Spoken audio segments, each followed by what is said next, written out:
Hi, everyone. My name is Amanda Mirabella, and I am a Master Mind Body Spirit Release practitioner and lead instructor at the Mind Body Spirit Release Academy. Joining me today is Dr. Jen Rochlis, and this is the second video in a series that unpacks energy work, the nervous system, and how emotions are stored and processed in the body. So, Dr. Jen, can you remind everyone a bit about your background? Of course. Hi, Amanda. Thanks for having me again. My name is Dr. Jen Rochlis. I was a physics major in college where I first was exposed to quantum physics, which I learned later was going to be very important. But then I went to MIT for my master's and PhD where I studied aeronautics and astronautical engineering, which became an almost 20-year career at NASA, helping to put humans in space. And I loved that, looking at what humans need to be able to not only survive, but thrive in a really harsh environment. And then I transitioned about 3 years ago into the corporate sector. And now I'm a vice president for products and solutions in the unmanned aviation and defense space.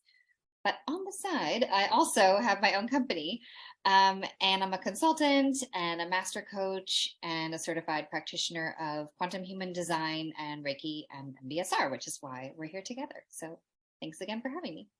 Of course. And once again, you can tell why we're just so thrilled to have Dr. Jen here with us. And you get to see a little bit about her background and some kind of behind the scenes pictures from her time at NASA. So who doesn't love that? So what we will really be focusing on today is the nervous system. And so you've assuredly heard a bit about the nervous system. It's quite the hot topic. But before we dive into what we even mean by nervous system regulation or what grounding is, I'll just define some of these foundational terms. So the sympathetic nervous system is generally our level of alertness. And so if these sympathetic nerves are more active, we have the tendency towards action and movement. So we are inclined towards feelings like excitement, perhaps even stress, alert, or sometimes panic. The parasympathetic nervous system, on the other hand, is generally our level of calm. So it's biased towards non-action. And so in normal everyday functioning, we have both the sympathetic and the parasympathetic nerves active, of course. We want to be calm yet alert. And it's not about one system being off or on. Each of them are active. It's just that we want to help our body find that harmony. Now that we have some really basic understanding about these nervous system terms, can you dive more into this topic? Of course. So let's talk about how each aspect of our nervous system does really serve a purpose. We still need both sides to work, but we ultimately know that our bodies want to be in balance most of the time. It wants to be in homeostasis as much as possible. So when necessary, we want to drive up into that sympathetic state and be prepared to act. And when we're not under stress, we need our body to bring that right back down to our rest and digest. So very helpful, very necessary for survival and all of that. But balance is the key. And so let's talk about why this is so important. So these two systems that we're talking about are part of the autonomic nervous system, which is a fancy way of saying it's autonomous. It works without our conscious intervention. And that's important. It's unconscious, which is part of the reason why it works so well, is because we don't have to think about it. And most of the time, we don't want to have to do that much work. But it's also can, get us into hot water sometimes. But ultimately, our bodies are always trying to maintain a consistent level of an internal environment in our body, regardless of what's going on in our external environment. And that's because we are designed to survive within this very specific range of conditions in our bodies. That ensures that our cells are healthy and working, and that controls our organs, glands, tissues, body systems, all of that. So we have this great range we're supposed to be in. If we deviate too much from that desired internal condition, it can cause our cells to not function properly. So to keep this sort of ideal state, I'll put it in quotes, ideal state, we have thousands of little control stations and sensors all over our bodies that are always in constant monitoring of our internal environment and regulating our body systems to keep us right in that sweet spot. So think of it like your thermostat setting in your house. You set the desired temperature that you want in your house, and your heating and cooling system works to keep it at that temperature. And it does that by using the sensors around your house to measure the temperature in each part of the house and the different rooms. And then it sends a signal back to the control station and says, hey, we need more heat on aisle 5, right? So it'll turn that up for us, or vice versa. That's exactly what our bodies are doing. We have our control stations. It directs things like regulating our body temperatures, our metabolism, our digestion, and all of that. So although we move through and are stimulated into those sympathetic stages, the fight, freeze, or the gas on the car, for example, or the accelerator, now that we have so many electric cars, or the parasympathetic states, which are the rest and digest, which are the brakes in the car. We do that as needed, but our bodies, remember, really, really just want to be in harmony and balance and homeostasis. So how does this relate to how we approach day to day? Why is this so important, right? So this is where it gets a little bit dicey. We know that there are ill health effects from being in either sympathetic or parasympathetic too long. We talked about that the last time, but we also want to avoid being overactive in general. And here's what I mean. Let's go back to the car analogy. It's a great one from Franklin Cardiology. I think other folks have probably used it too, but I think it's really illustrative here.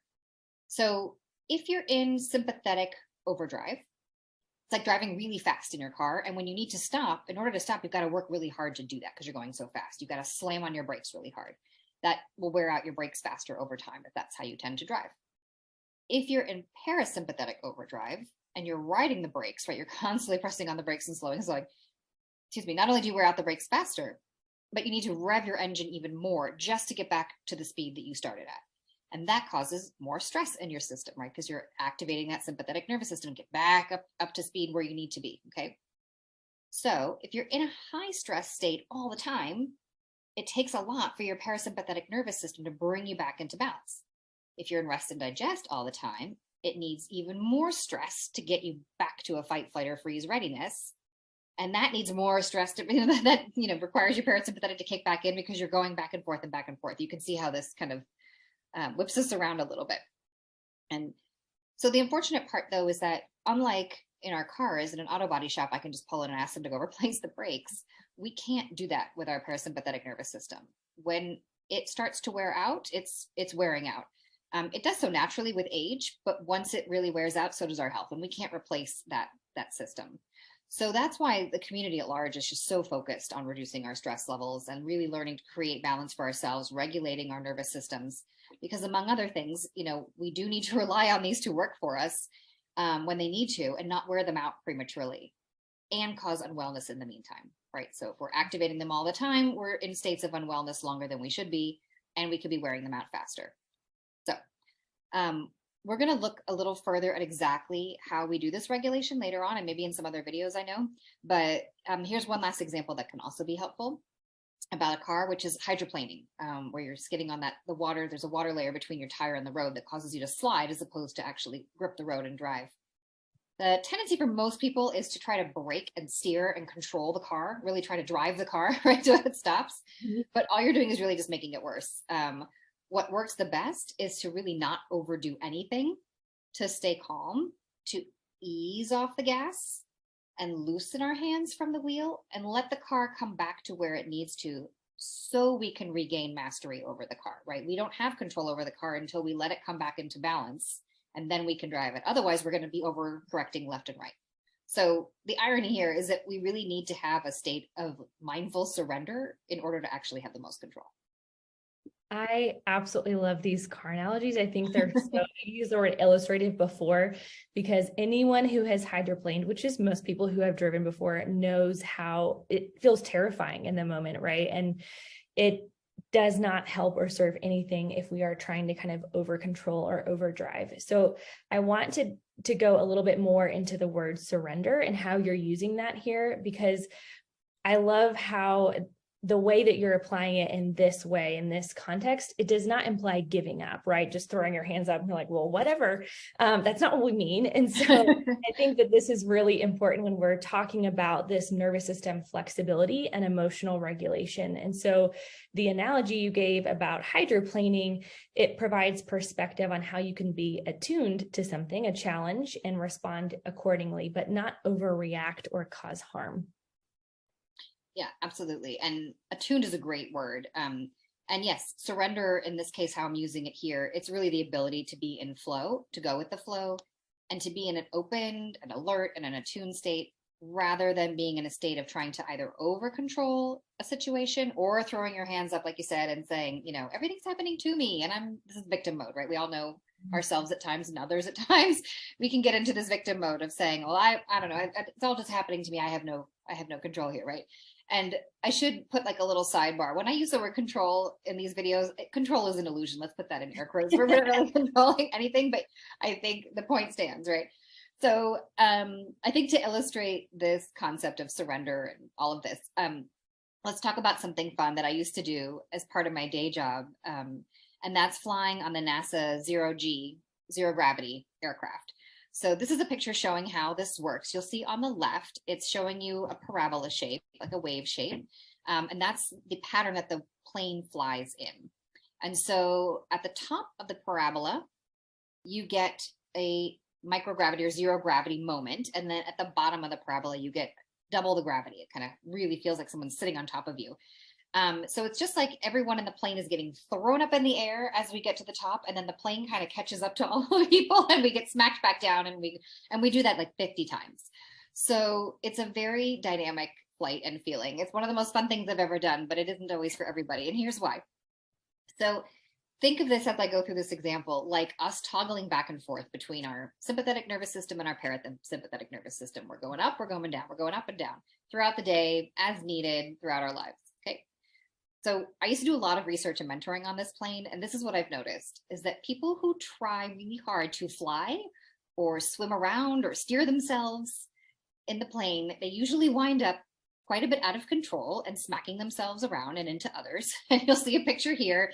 This is from the web. The Zero G company flies a lot of commercial flights for private citizens. And this is a perfect example of what it looks like when people haven't done this before, or they're a little out of practice, or they're new, or they just don't have the body control. And this is kind of what you can see, just a lot of haphazardness and legs and arms and limbs flying everywhere. So what happens is they typically realize very quickly that they're out of control, and they try to overcorrect. So they're trying to swim or fly or dive or do or grab, and it just makes it that much worse. And then when the plane comes and catches up with them at the bottom, they get sort of smacked down. And when we're pulled down with twice the force of gravity, if you've just been doing a bunch of somersaults and banging around, it's a really provocative feeling for your nervous system. And they don't call it the vomit comet for nothing. It is an unfortunate side effect a lot of times. So people go nuts, get themselves sick, and then we strap them down in the back just so that they're safe. So we don't want you guys strapped down in your lives and back in the back, not being able to do all the fun stuff. So let's go to the next picture.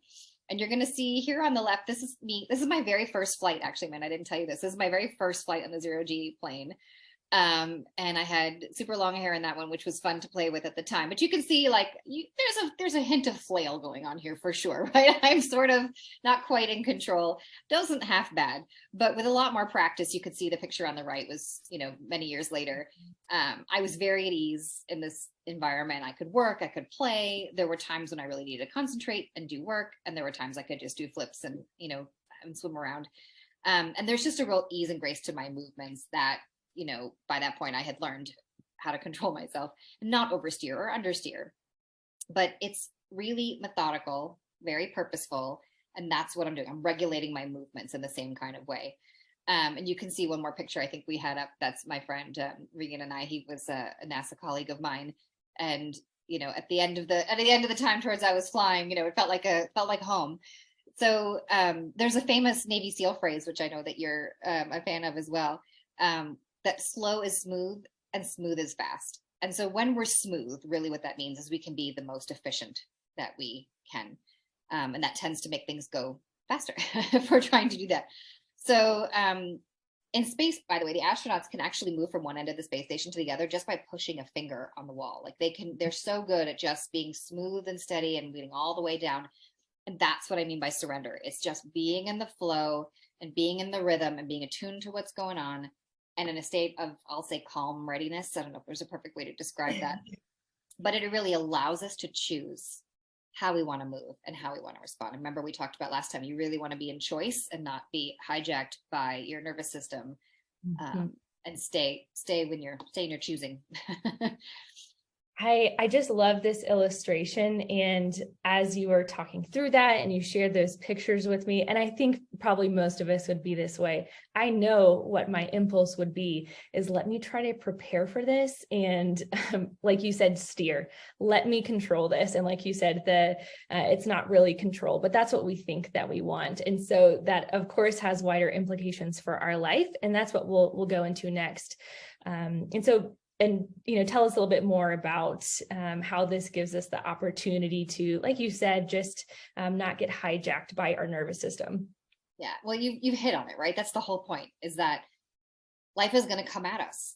It's going to continue to come at us with all of its ups and downs, right? Life is full of ups and downs. It's cyclical, right? And by design, right? More importantly, it's by design. It's designed to be cyclical. It comes with ups and downs.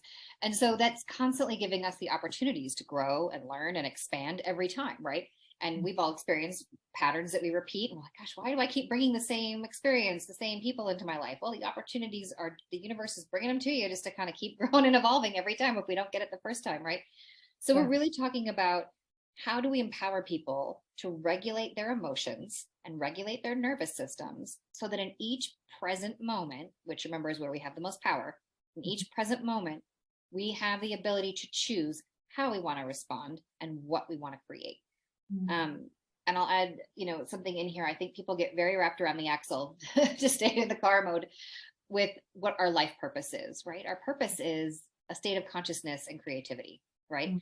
And that's really what we're here to do. We're here to respond and create and grow and learn and be present. And that just takes practice. This is like a mental muscle that we're going to be building.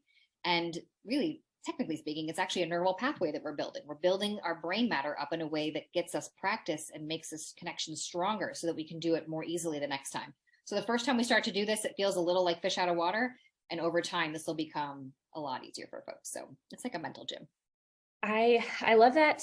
Again, that kind of illustration. We're sticking with the car theme. We have themes and analogies every time. All the time. Is the queen of those.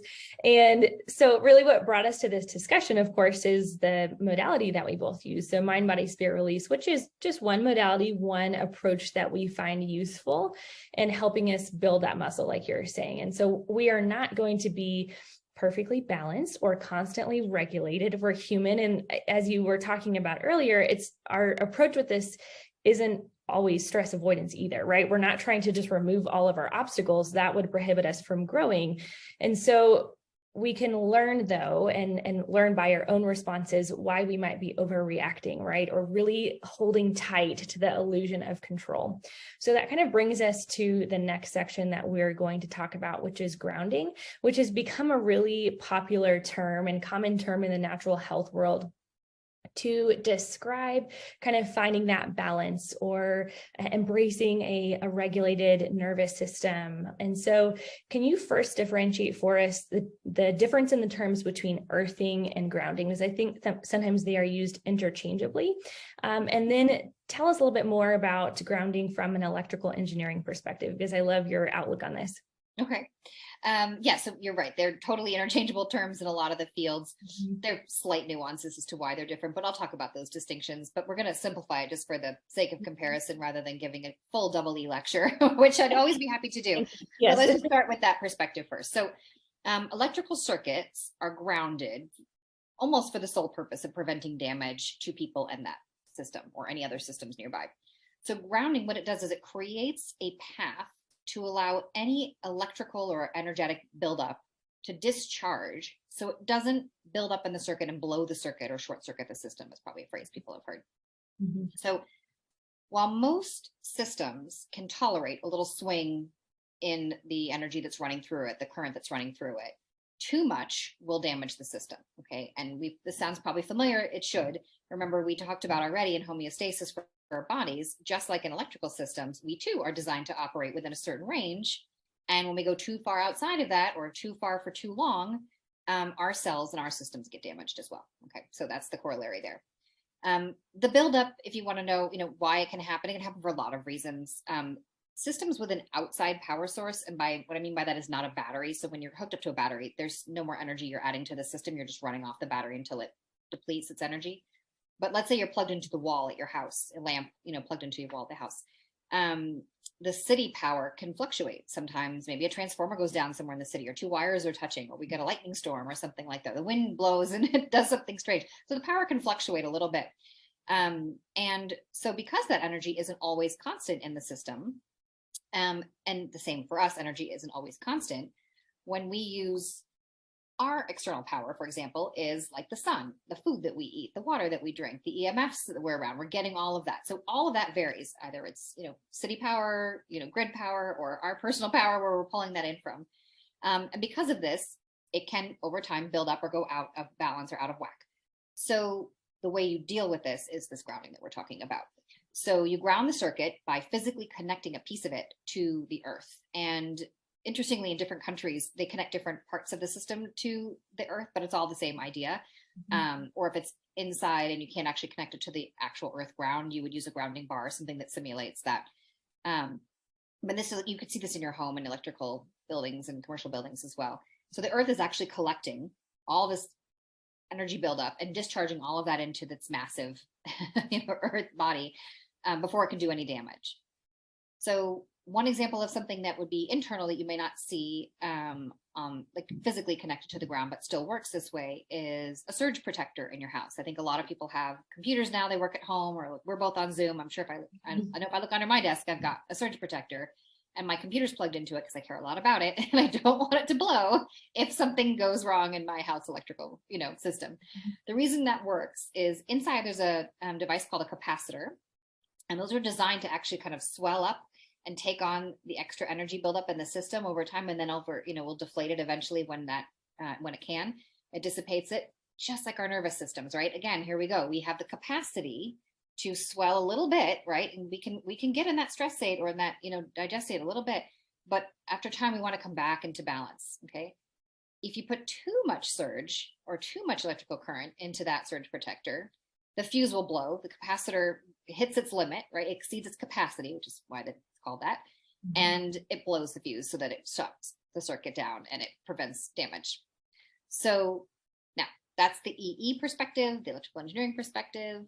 Let's go back to us. One thing that people mean when they say that we have to be grounded is basically the same thing. We have to make sure that we have a way to discharge and transfer all the excess energy that's built up in our systems and that isn't flowing and that isn't moving through us, and we build up over time. So we don't build up charge, which keeps us in a stress state, which damages our cells and our systems, as we talked about before. So several ways to do this, but one of the most popular ones, and probably the easiest one, is to just go outside and touch the actual earth. And this is where we come full circle back to earthing. So earthing is the process of leveraging the earth's negative charge, which means it's got an abundance of electrons and negative ions, so it's ultimately got a slight negative charge, to promote stabilizing our health and our healing. It's the way that we are meant to stay balanced, but over centuries, as we've moved away from living off the earth, we've turned away from our biggest evolutionary healer. So this picture you brought up, let's look how this works in relation to healing inflammation, for example, in the body. So when we connect to the earth, when we stand on the earth, we are connecting our body circuitry to the earth circuitry, and her free electrons flow through us and actually counteract the free radicals that are within us that lead to inflammation. So when the body, this is how this works on a very high level, but when the body senses a damaged cell or any kind of pathogen in the body, there's a process it goes through to try to heal the body. And in doing so, it creates free radicals, okay? And those are the things that lead to inflammation. It's a byproduct of the healing that we're trying to do, interestingly enough. Those free radicals are very electron needy particles, is how I call them. They're positively charged, and they really want a free electron. They want an extra electron. They're needy, okay? And if they don't have one floating around and they don't have one nearby, they'll just steal one from one of your healthy cells, because your healthy cells have them in abundance, right? But that creates more damage to your body, right? Because it's stealing what it needs from healthy cells. And you can see how that creates this pattern. And this is what leads to chronic inflammation. If we're constantly in this depletion state, we're just borrowing reserves from our body and our health. So when we contact the earth, we're using her free electrons to neutralize those so our cells aren't depleted. And this picture you're showing now is exactly what that looks like. So you can see there's been quite a bit of research done over the years on this topic, and there are many pictures you can go out and look for that show the same phenomenon. But on the left, you're seeing somebody there with knee pain. It's a thermal image, so it's a heat map essentially. And where you see the warmer colors, that's where there is tissue damage. And you can see there clearly around the knees, it's most concentrated, and then even in through the thighs. And these two photos were taken only 30 minutes apart. So only 30 minutes after them touching the ground, okay, the earth ground, you can see the massive shift in the inflammation and the reduction there. It's quite amazing, quite amazing. In the next picture, this is just something we don't have to go through in great detail, but I just wanted to give people a sense of how many systems are impacted by the benefits of this kind of activity. So somebody who wants to pause the video at this point and take a look and read through those can certainly do that. It's quite amazing. And it's, you know, not surprising that the earth is here for us to really be and benefit from. So earthing and grounding as a whole serve not only to allow us to discharge our energy and stress buildup that can overtax our systems, but it's also healing and restoring balance. It's doing both of those things. For MBSR practitioners, it's important for us because when we're connecting with clients and tapping into their energy and taking on their energy to facilitate clearings, it's really important for us to have a way to release what's not ours and what we can transmute and give back to the earth so that it doesn't stay with us and really degrade our own energy signature. So important topic for those people watching. I thank you so much for differentiating between those terms. It's so helpful. And I think as they have become more trendy and popular, certainly on social media, it loses, I think, a little bit of the substance or the meaning behind. I think most people have the general understanding of when they go outside, they feel better, but they don't always, and myself included, think why? Why do we feel better? Why does that make such a difference? And so that was incredibly helpful. And then also moving energy. And people, I think, most often think about the benefit of moving our bodies and working out. And, you know, that is certainly a way to discharge and dispel and utilize that energy in a productive way. And so just incredibly helpful. And so to kind of close us out with this conversation, I want us to return to the topic of muscle testing. And so if you haven't already watched the video that Dr. Jen and I did, where we talk about energy more in depth, and we'll dive into kind of giving you a foundational understanding of that. So just to summarize very simply what muscle testing is, it works by introducing a stimulus and assessing the response to that. So did this stimulus cause stress in the body, right? Did it weaken the body or the nervous system, or is it strengthening the body? And so Jen, will you kind of bring us into, from a resistor perspective, how muscle testing fits into the conversation? Yeah, absolutely. So just like you said, it's like testing to see if something is in resonance or disresonance with us. And is it letting the energy in the body flow, or is it weakening the circuit? So let's introduce the last electrical component that you mentioned, which is a resistor. A resistor, as the name implies, creates electrical resistance, slows down the flow of energy in a circuit. And I love this picture. There are several versions of this, but it's from like a t-shirt graphic, and it just cracks me up. But let me show you around the t-shirt picture. So the amp, or the ampere, it's short for ampere, is the unit that we use to describe how much electric current is moving through a circuit. It's what you're trying to push through your body. It's the energy you're trying to move through your body. The volt is the force that's required to actually move that energy through our body. And then the ohm is the unit of the resistance that the amp is encountering. So you can see here, you know, if we have energy that can't flow, right, the ohm is like choking that up. It's like, you're making it really hard for the amp to get through. It's creating resistance, making it tough, right? And when we have energy that can't flow in our bodies, we create all sorts of opportunities for imbalance, as we've talked about. So when we muscle test, what we're looking to see is whether or not a frequency, a word, a supplement, et cetera, acts like a resistor to our circuit or not. And there are other things that can act like resistors in our bodies. Unprocessed emotions, for example, are just like resistors in the body. So remember, we talked about energy in motion. Emotions are energy in motion. We're designed to have our emotions. We're designed to have all of them, good and bad, but for them to be in flow and to feel those moving through us and to allow all those to move through us. And when we try to stop them or push them down or suppress them, that's when we can run into issues. But having our emotions in flow, like I said, even positive or negative emotions, all in flow, it still allows us to be in health and wellness. But when they get stored or pushed down or reinforced, they can impact our physical health, they can impact our story, they can impact our energy signature, and so on. So emotions work on an energetic level, of course, and a mental level. And clearing the energetic pathways, which we do in MBSR, is clearing the mind as well. So we'll dive into more detail, I think, in our last video, or our next video at least, and the concept of stuck emotions and sort of how they affect our health, also how they create patterns of behaviors, which we touched on a little bit in the first video, some conscious and some unconscious, and how those behaviors and patterns are reinforced over time. And that gets back to that neural pathway we're trying to build up a mental muscle around. So we'll learn next time how MBSR is like biohacking. It's like biohacking into your subconscious and helping us deal with these stuck emotions and reducing that resistance, and allowing those amps, that current, to flow through our bodies and bring us back into balance and allow us to stay in choice. Thank you so much, Dr. Jen. And once again, this is where to reach her. Dr. Jen, I know you're working on, as of right now, in February 2023, your website will be up really soon. So if you have any questions for Jen, I just realized that your email is messed up there, but it's just info. Lots of apps, just the info. That's yeah. Right. Yeah, that was me. So I'll get a hold of Dr. Jen, and I'm really excited for us to dive into processing emotions and what that actually means. So we look forward to seeing you then.